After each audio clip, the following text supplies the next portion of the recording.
जीतेगा भाई जीतेगा, जीतेगा मम्मी के दुआओं से जीतेगा पापा के दुआओं से जीतेगा दोनों के दुआओं से जीतेगा दोनों के दुआओं से जीतेगा मम्मी के दुआओं से जीतेगा जीतेगा भाई जीतेगा, जीतेगा रमजान में जीतेगा, जीतेगा सागरवान में जीतेगा, जीतेगा कब्बा में जीतेगा।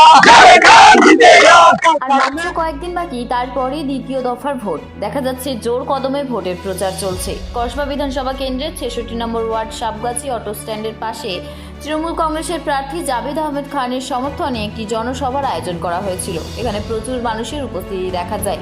এখানে উপস্থিত ছিলেন কসবা বিধানসভা কেন্দ্রের প্রার্থী জাভেদ আহমেদ খান, ৬৬ নম্বর ওয়ার্ডের পৌরপিতা ফয়েজ আহমেদ খান, বিশিষ্ট সমাজসেবক এবং ৬৬ নম্বর ওয়ার্ডের মাইনরিটি সেলের সহসভাপতি মোহাম্মদ সালাউদ্দিন সহ আরও তৃণমূল কংগ্রেসের বিশিষ্ট ব্যক্তিরা।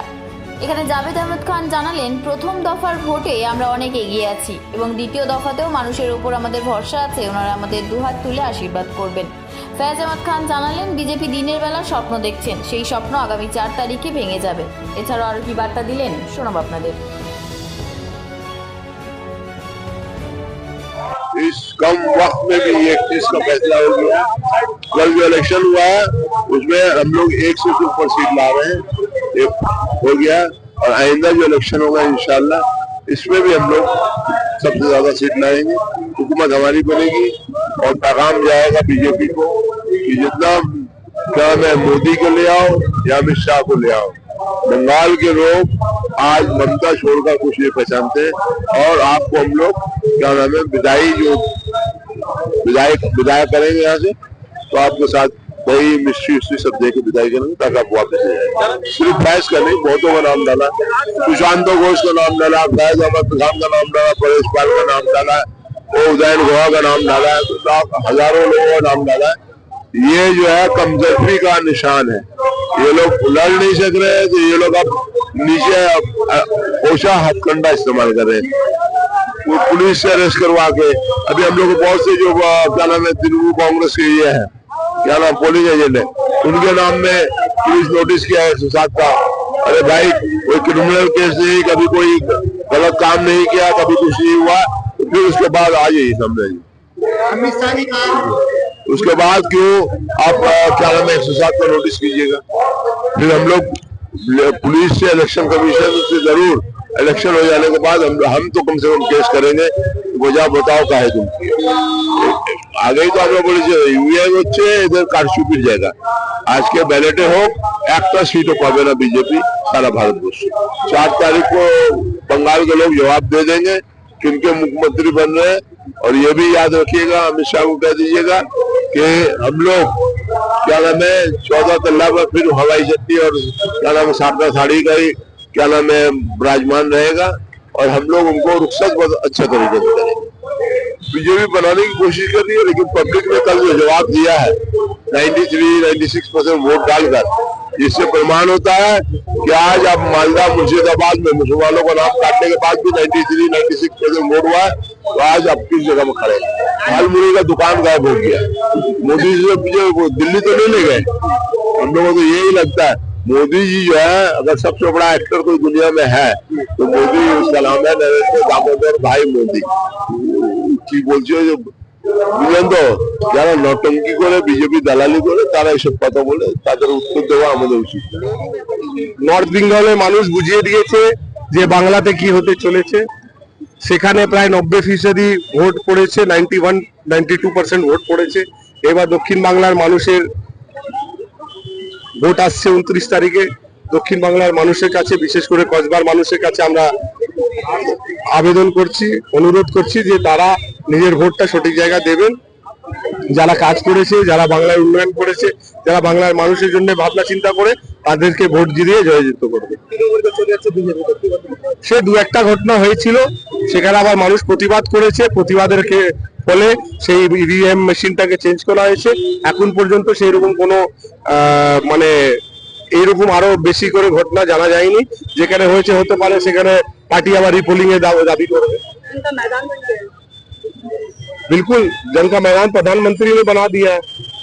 प्रधानमंत्री आज के दिन में देश से कम फिक्र है, बंगाल की ज्यादा फिक्र है। झालमुड़ी पॉलिटिक्स भी हो रहा है और ऑटरम घाट में जिसको बोलते हैं नौका पॉलिटिक्स भी हो रहा है। और अमित शाह तो यहाँ होम मिनिस्टर जो है यहाँ पिछले 20 दिन से बंगाल के अंदर जिसको बोलते हैं यहाँ दिन रात यही है। तो इससे अपने आप में पता चलता है कि बीजेपी के अंदर जो है ममता बनर्जी का कितना खौफ है। देखिए ये तो बीजेपी का एसओपी है, स्टैंडर्ड ऑपरेटिंग प्रोसीडियर। जिसके खिलाफ नहीं लड़ सकती है उसके खिलाफ साजिश करती है, तो साजिश करना उनका काम है और उनके साजिशों से बचना हमारा काम है। আমাদের ভাড়া সভা চলছে।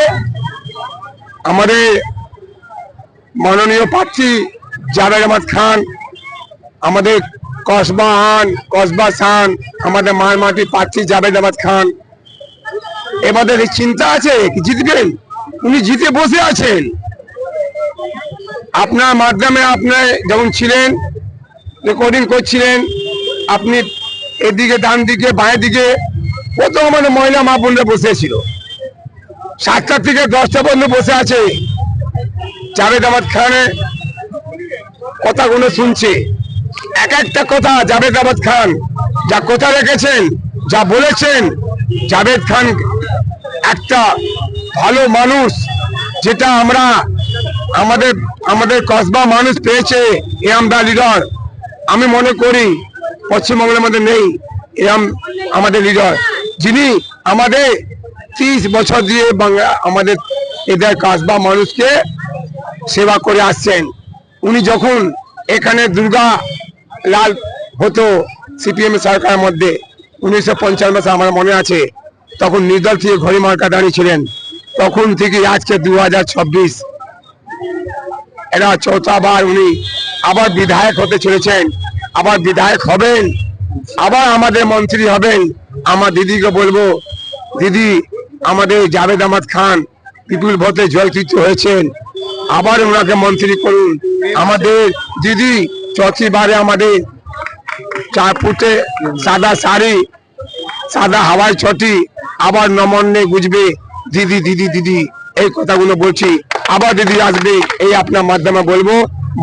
মানুষকে আমাদের অনুরোধ করব, আপনারা এদিক ওদিক না তাকিয়ে, এদিক ওদিক না বটম টিপে আমাদের কসবা মানুষ, ভালো মানুষ জনাব জাভেদ আহমদ খানকে 1 নম্বর বটম টিপে জোড়া ফুলে ভোট দিয়ে জয়যুক্ত করবেন। আগামী 4 তারিখে আপনি দেখবেন জাভেদ খান গুনগুনাবে, কসবা মানুষ হেসে হেসে মুস্কুরাবে, জাভেদ খানকে আশীর্বাদ দেবে। এই আশা করে আমি নিজে বক্তব্য শেষ করলাম। জয় বাংলা।